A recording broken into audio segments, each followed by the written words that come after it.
Hi guys, today I'm going to teach you how to correct these foil bleed lines. This is actually a client of mine that I haven't seen since late last summer. She tried to book an appointment with me last month and couldn't get in, so she set up with a different stylist. The result was this. And actually I think the stylist did a really nice job as far as the density of highlight. Unfortunately, the foil slipped and we got bleed marks. This could happen to just about anybody. This actually happened to me a few months ago when I was trying out a new lightener. I was doing a back-to-back highlight, and this lightener in combination with the heat from the scalp swelled beyond the foil, creating a ton of bleed marks. So when I see something like this, I let the client know that it's not necessarily an indication of the skill level of the stylist. It could be a combination of many different things. Now that it's been over a month since her initial service, I'm going to correct this in a different manner than I would if it was 5 minutes after. The simplest way to correct this would be to apply a root tap. But because Tierney likes to be very, very blonde, we've chosen to do a partial highlight and a root tap combination. I'm choosing to do this because not only does it give me an opportunity to remove more depth from her hair, but because the highlight slipped so much last time, she never felt quite fresh and as blonde as she wanted. In the interest of saving time and money, we've just opted to do a partial highlight.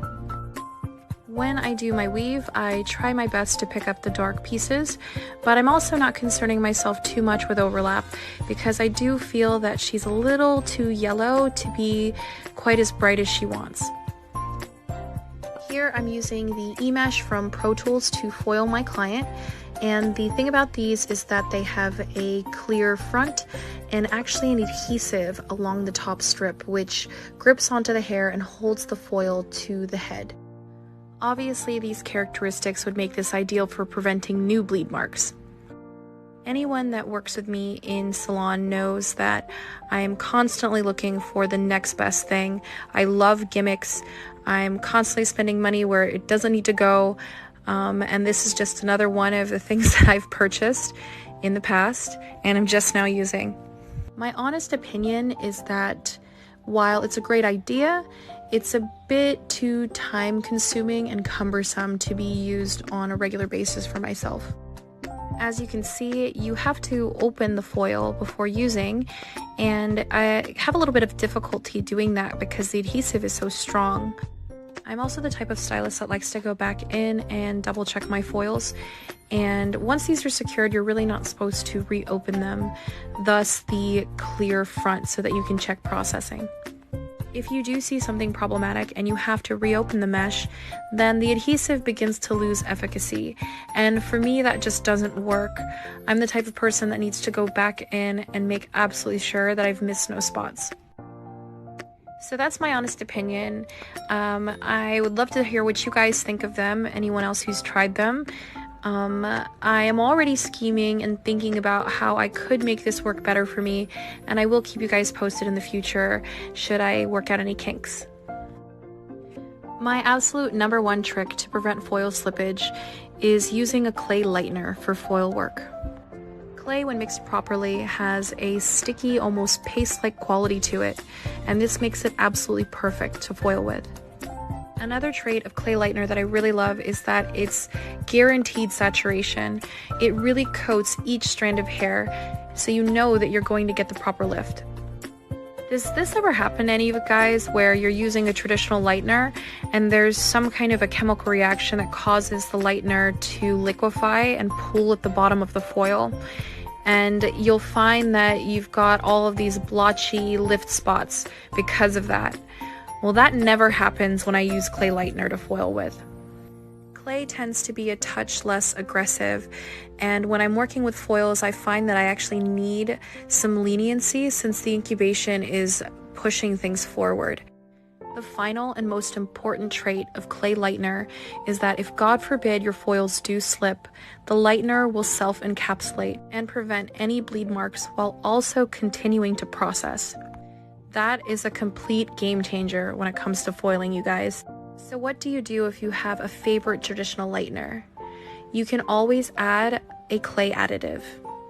These give you the properties of clay without actually having to use an only clay lightener. And I will list the two that I use every day in salon in the description of this video. So to backtrack, if something like this was to happen during a service and I was to catch it before the foils were pulled, then I would go back in and apply a demi-permanent shade in her natural color directly to the bleed mark with no developer.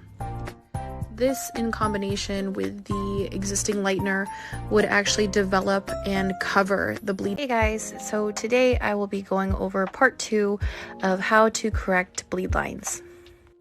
To quickly recap, I go over some of the reasons that bleed lines happen. I do a mini review on these ProCare E-Mesh foils. I talk about why I strongly recommend using a clay lightener for foil application. And finally, I talk about an old school trick used to correct bleed lines before the foil is removed. So we'll dive right in right after this partial foil application. Now I am simply going back through and applying a demi-permanent gloss to the bleed lines. I'm using Oligo Colora Gloss in the shade 7N and 8NB. I felt it was important to add that NB into this formula because it actually is a red base. And if I didn't add a bit of warmth to the formula, then the highlights would have ended up grabbing drab and hollow. I'm only tapping just enough over the lines so that I'm not actually creating a new regrowth, we're just blending out and softening. I've chosen a Redken tint brush to apply my root tap, and that's because the end of it is very pointy and it helps me section very neatly. I like that the bristles are very long. They're actually longer than the brush is wide, and this allows me to reach down into the roots and apply neatly. The bristles themselves are firm and flexible, so I know I'm making contact with that previous section for maximum saturation. I don't know about you guys, but I actually put a lot of thought into the brushes that I use, depending on the job that I'm using it for. Just like an artist's paintbrush, each one has a unique shape and unique qualities that make them perfectly suited to different tasks. As my foils finish processing, I do pull them. Another amazing benefit of using a clay lightener is that once you pull them, they again will self-encapsulate and you won't get any transfer or bleed spots onto other sections of hair. I continue my precision application of the gloss just over the bleed lines, and I do that throughout the entire head, including in between the foils. Unfortunately, after I finished painting this nape area, my camera began to slip, so I did not get any detailed shots of working in between the foils. Just keep in mind to work delicately. You don't want the foils to shift and move too much, otherwise you'll be recreating the same problem all over again. Continue to pull foils as you see them reach your target level. Here we have begun to pull foils, and the other set of hands that you see is my new apprentice, Julia, who has been an absolute godsend to me. Everything that I've done up until recently has just been me, and I can't tell you how wonderful it is to graduate into having your own assistant. Whenever I do foil highlights, even if it's a retouch application, I never leave them completely alone. And what I mean by that is at the end of processing time, I usually like to pull and smudge the lightener down the mid shaft and at the root. By smudging the highlight into the root color, we're actually creating a soft gradient. By pulling the lightener through onto the ends, I'm ensuring that there's no line of demarcation between the new highlight and her previous one. Little details like this, I find, are what separate you from your competitors. Blondes need to be serviced regularly. Those ends pick up many different types of pollutants and dulling agents, and a really quick pull through like this just really finishes the work and makes everything look cohesive. So what would I do if I noticed bleed marks at the sink? If I were to notice a bleed mark after pulling foils, then I would simply apply a root tap in her natural color to cover and blend. This is obviously the most straightforward and logical way of correcting a bleed mark. That said, I always try to double check before I do any foil pulls. That way I can maintain a very bright root area. So a big advantage to having a root shade on is that I already have a built-in root tap, and I utilize this by wetting the hair and emulsifying the root area.